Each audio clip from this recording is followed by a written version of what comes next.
မို့သခင်ယေရှုကိုယုံတဲ့အခါမှာဖခင်အသင်ဘလို့တတ်မှတ်လဲဖြောင့်မတ်တော်သူလို့တတ်မှတ်တယ်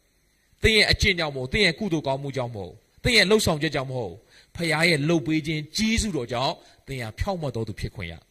ဒါကြောင့်မို့ကျွန်တော်တို့ကအပြစ်တရား၌သိရင်တော့အပင်ငယ်ပဲအပြစ်ရှိလို့သိရင်ပဲသွားမယ်ငရဲဒါပေမဲ့ကျွန်တော်တို့အပြစ်တော့လက်ဝါးကတိုင်းမှာကိုစားအသိခံပေးတဲ့ယေရှုကိုယုံလိုက်တဲ့အခါမှာကျွန်တော်ကအပြစ်မရှိတော့အပြစ်မရှိအောင်ကျွန်တော်လှုပ်တာမဟုတ်ဘူးသူလှုပ်ပေးတာလေဖခင်ကလှုပ်ပေးတာအဲ့ဒါကိုယုံလိုက်တဲ့အခါမှာဘယ်လိုရေးလဲသခင်ဖခင်၌သိတယ်လို့ရေးတယ်သခင်ဖခင်၌သိတယ်တချို့ကမေးမယ်ယေရှုကိုယုံရင်ဘာလို့သိစရာလိုသေးလဲမဟုတ်ဘူးနော်ဒီခန္ဓာကိုယ်ကြီးကဘာလို့ထားတာလဲအပြစ်သင့်ထားတာဖခင်စကားဆိုတာကသိရမယ်ဆိုရင်လည်းတည်တယ်ရှင်ရမယ်ဆိုလည်းတည်တယ်အားနဲ့အေးဝါဘာပြောလဲ